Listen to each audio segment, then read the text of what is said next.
मेहनत का फल।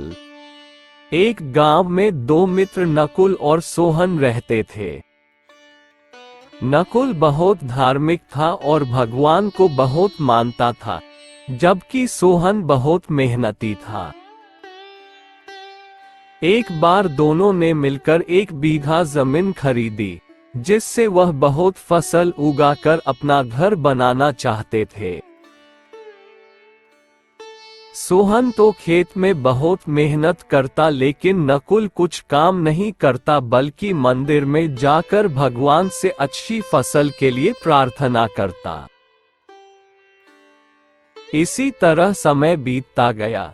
कुछ समय बाद खेत की फसल पककर तैयार हो गई, जिसको दोनों ने बाजार ले जाकर बेच दिया और उनको अच्छा पैसा मिला।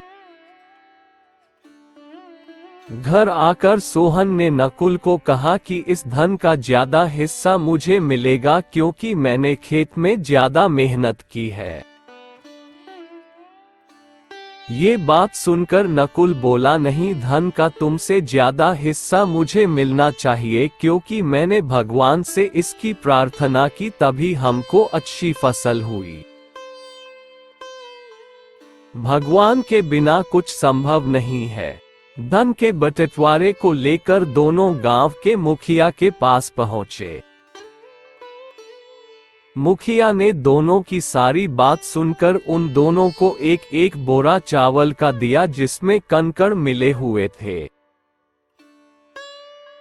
मुखिया ने कहा कि कल सुबह तुम दोनों को इसमें से चावल और कंकड़ अलग करके लाने हैं, तब मैं निर्णय करूंगा कि इस धन का ज्यादा हिस्सा किसको मिलना चाहिए। दोनों चावल की बोरी लेकर अपने घर चले गए। सोहन ने रात भर जागकर चावल और कंकड़ को अलग किया। नकुल चावल की बोरी को लेकर मंदिर में गया और भगवान से इसके लिए प्रार्थना की। अगले दिन सुबह सोहन जितने चावल और कंकड़ अलग कर सका उसको ले जाकर मुखिया के पास गया,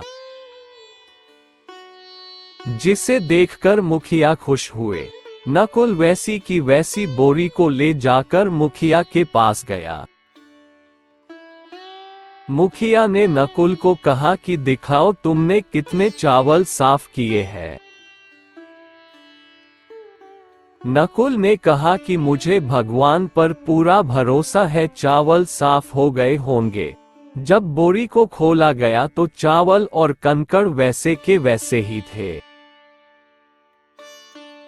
जमींदार ने नकुल को कहा कि भगवान भी तभी सहायता करते हैं जब तुम मेहनत करते हो। इसके बाद नकुल भी सोहन की तरह खेत में मेहनत करने लगा और अब की बार उनकी फसल पहले से भी अच्छी हुई।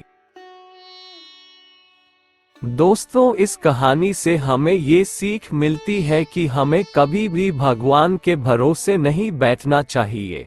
हमें सफलता प्राप्त करने के लिए मेहनत करनी चाहिए।